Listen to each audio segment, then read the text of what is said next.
नमस्कार। सब public mic आप इस वक्त देख रहे हैं और दिल्ली इलेक्शन के नतीजे आ चुके हैं। जिस वक्त हम वीडियो रिकॉर्ड कर रहे हैं 12 बजे का समय हुआ है और लगभग मैक्सिमम सीटों पे जो कैंडिडेट्स हैं उनके कितने वोट्स हैं वो क्लियर हो चुके हैं लगभग। मेरे साथ बैठे हैं विशाल। आपका बहुत बहुत स्वागत है विशाल इस चर्चा में। और दिल्ली इलेक्शन जिसका हम बरसों से इंतजार कर रहे थे, लोग मेहनत कर रहे थे, आज रिजल्ट भी उसका आ चुका है। पार्टियां अलग अलग पार्टियों पे हम लोग देख रहे हैं। अगर हम ईसीआई की वेबसाइट पे जाते हैं तो क्या कुछ दिखाई दे रहा है आपको, थोड़ा बताइए। अ, अभी तो खैर रुझान है। अभी तो हम लोग जब वीडियो शूट कर रहे हैं तो 12 बज रहे हैं, तो रुझान कभी बीजेपी ऊपर है तो कभी आम आदमी पार्टी ऊपर जा रही है, कभी प्रवेश वर्मा ऊपर जा रहे हैं जो नई दिल्ली की सीट है, कभी प्रवेश वर्मा लीड कर रहे हैं तो कभी आम आदमी पर। और बहुत ज्यादा अंतर नहीं है, 700-600 का अंतर है। और मुझे लगता है कि सारे विधानसभा क्षेत्र देखे दिल्ली के तो 200-2000 के अंतर का ही मामला है। 2000 कोई 3000 सीट का मार्जिन है। देख पा रहा हूँ तो कम से कम हमारे पास 8-10 सीटें ऐसी हैं जिनपे 2000 या उसके आसपास का अंतर है। हाँ, बिल्कुल, बिल्कुल। और एक सीट जो देखा हम लोग देख रहे थे कि जो नई दिल्ली वाली सीट है तो उसपे बहुत सारी अटकलें भी आई। कभी प्रवेश वर्मा आप देख ही रहे हैं, प्रवेश वर्मा कभी ऊपर जा रहे हैं। और जो सबसे ज्यादा हॉट सीट थी पड़पड़गंज वाली जो काफी चर्चा में रही है, अवध ओझा जी पीछे चल रहे हैं अभी। अवध ओझा जी मतलब इस सीट पे बड़ा मुकदमा चला है, मतलब क्योंकि कई पार्टियां, कई बड़े बड़े लोग इस सीट के लिए अपना डिबेट हमने देखा, तमाम झगड़ा हुआ इस सीट को लेकर के कि अवध ओझा को यहाँ से टिकट क्यों दिया, या अवध ओझा। अच्छा, हम जब रिपोर्टिंग भी कर रहे थे तो बहुत सारे ऐसे आए कि ये तो बाहरी थे, शिक्षक थे, तो अचानक से। और हम जब जंगपुरा विधानसभा में गए भी थे रिपोर्टिंग करने के लिए तो वहां भी ऐसा चर्चा थी। जो हम लोग चौपाल में भी गए थे वहां के लोग बोल रहे थे कि ये तो बाहरी है। बहुत सारे ऐसे मुद्दे थे जो लोकल जगह पे ऐसी मुद्दा जरूर बना रहा है। एक और बात दर्शकों आपको बताना चाहूंगा कि दिल्ली का जो बाहर का एरिया है, बॉर्डर लाइन एरिया है, उस एरिया में बीजेपी काफी मजबूत दिख रही है।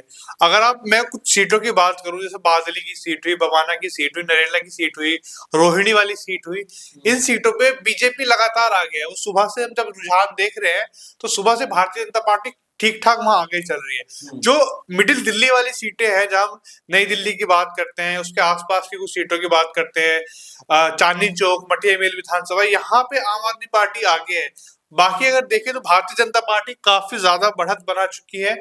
अगर हम देखें तो 42 सीटें अभी तक दिखा रहे हैं। नई दिल्ली वाली जो केजरीवाल जी, क्योंकि आप बहुत मुद्दा था कि पूर्व मुख्यमंत्री को 2 बेटे लड़ रहे हैं और वहां के जो पूर्व मुख्यमंत्री अरविंद केजरीवाल जी थे। अभी मैं जहां पे देख पा रहा हूँ कि प्रवेश वर्मा जो है वो 1170 जो वोट है उससे आगे चल रहे हैं। और यहाँ पे 13 वहां पे स्टेटस है और 7 पे वो वोटिंग गिन चुकी है, मतगणना हो चुकी है। तो 1170 सीट से वोट से वो आगे भी चल रहे हैं प्रवेश वर्मा।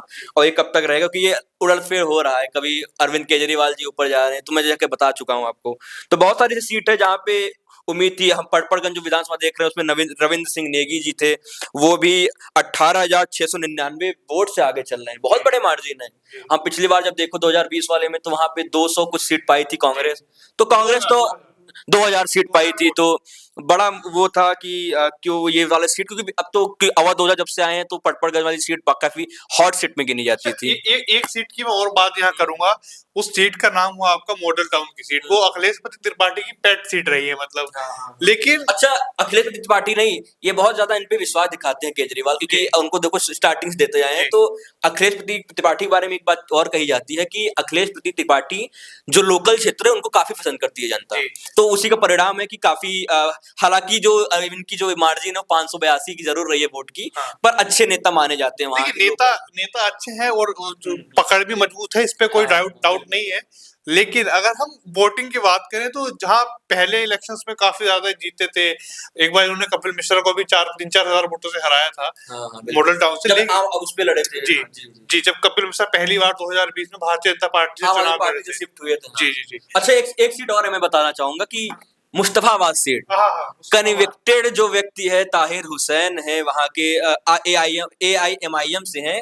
हमने जब रिपोर्टिंग की थी तो वहां की जो जनता थी बोले नहीं, पतंग तो इस बार उड़ के रहेगी, आम आदमी पार्टी की डोर तो पक्की है कटनी। आपको बताता चलूं कि मोहन सिंह बिष्ट जो करावल नगर से इलेक्शन पिछली बार जीते थे, उसके बाद उनको यहाँ शिफ्ट कर दी गई और उनको करावल नगर सीट से कपिल मिश्रा को दिया गया टिकट था। तो मोहन सिंह बिष्ट 42,998 वोट से आगे चल रहे हैं, बहुत बड़ा मार्जिन है। जिस ताहिर हुसैन की लोग बात करें, हम ग्राउंड पे थे कि ताहिर हुसैन ये, ताहिर हुसैन वो, हाँ। अगर हम अब देखें तो उनको 10,000 वोट भी नहीं आए अभी तक। सही बात है। और जहाँ वही मोहन सिंह बिष्ट जिनको लोग हराने की बात कर रहे थे, वो 70,000 से ज्यादा वोट वहां ले चुके हैं। तो ये बड़ी एक दिलचस्प बात है। और ये इकलौती ऐसी विधानसभा है जहाँ पे भारतीय जनता पार्टी सबसे आगे है, 42,000 वोटों से आगे है। बिल्कुल सही बात है, बिल्कुल सही बात है। और इसके अलावा हम अगर उसकी बात करते हैं, इसके पास ही एक और विधानसभा भी लगती है जिसका नाम है करावल नगर। हाँ। उस करावल नगर की बड़ी चर्चा हुई कपिल मिश्रा के जब इलेक्शन में आए, तो उसकी भी खूब चर्चा हुई। और चर्चा तब भी हुई जब मोहन सिंह बिष्ट करावल नगर को छोड़कर मुस्तफाबाद में दिया गया। सही बात है। तो वो रोए भी, तमाम तरह की उस समय बातें हुई थी। तो करावल नगर आप पूर्वी अगर हम पश्चिमी दिल्ली की बात करें, जो यूपी लोनी बॉर्डर से लगता है, वो वाला इलाका करावल नगर पड़ता है। वहां से कपिल मिश्रा 34,000 वोटों से आगे हैं। बहुत बड़ा मार्जिन है भाई। जो मनोज त्यागी है वो 34,000 वोटों से पीछे हैं। और कपिल मिश्रा को अब तक 64,000 से ज्यादा वोट वहां से मिल चुके हैं। यानी बीजेपी का गढ़ भी माना जाती थी ये सीट। और एक बार फिर इस सीट पे हम देख रहे हैं कि बीजेपी एक बार फिर बढ़त बना रही है। अच्छा, ग्रेटर कैलाश की बात हो रही है, ग्रेटर कैलाश की। तो ग्रेटर कैलाश से शिखा रॉय 1003 वोट से आगे चल रही हैं। ग्रेटर कैलाश जो सौरभ भारद्वाज का एक बहुत चर्चित वो सीट थी कि वो कैबिनेट मंत्री भी थे दिल्ली सरकार में, तो उसकी बातचीत चर्चा में थी, जरूर थी, लेकिन अभी 1003 वोट से वो आगे चल रही हैं। तो अच्छा, एक और सीट है बुराड़ी की सीट। इस पे चर्चा करना जरूरी हो जाता है क्योंकि आम आदमी पार्टी है सबसे ज्यादा, लगभग 30,000 वोटों से आगे है। बिल्कुल। मतलब आप ये समझिए कि आम आदमी नहीं, सॉरी, 4,000 वोटों से आगे 30,571 वोट अभी आम आदमी पार्टी को वहां मिले हैं। और एक और उसमें जो इंडियन नेशनल कांग्रेस है, कांग्रेस को मिले 5,762 वोट। यानी अगर हम देखें पूरे इस उस इलाके की अगर बात करें, तो वहां पे आम आदमी पार्टी ने इस सीट पे सबसे ज्यादा बढ़त बनाई हुई है अभी तक। बाकी सब सीटों पे बड़ा ऐसा चल रहा है कि कौन कभी ऊपर कोई आ जाता है, कभी भाजपा नीचे आ जाती है। एक और हॉट सीट थी जंगपुरा। जंगपुरा की कहानी ये है कि तरविंदर सिंह मारवा 240 सीट से आगे हैं। तरविंदर सिंह मारवा के बारे में ये कहानी भी कही जाती है कि उनको जब वो कांग्रेस में थे तो वहां पे उनकी जीत नहीं हुई थी और वो विधायक भी थे उसी पार्टी से, लेकिन जब बीजेपी में आए पिछले 2020 में, तो उसके बाद उनकी हार जरूर हुई थी। तो तरविंदर सिंह मारवा का अभी जो है 10 राउंड की जो वो सीटिंग है, लेकिन 7 सीट पे वो उसके रुझान में 7 पे वो अपनी बढ़त बढ़ाए हुए हैं। 240 वोट से वो आगे चल रहे हैं। एक और सीट है जो मतलब हमेशा से बीजेपी जीतती आ रही है, वो सीट है आपकी रोहिणी की। गोंडा विधानसभा चर्चा में इसलिए रही है क्योंकि नरेंद्र मोदी ने वहां पे रैली भी की थी।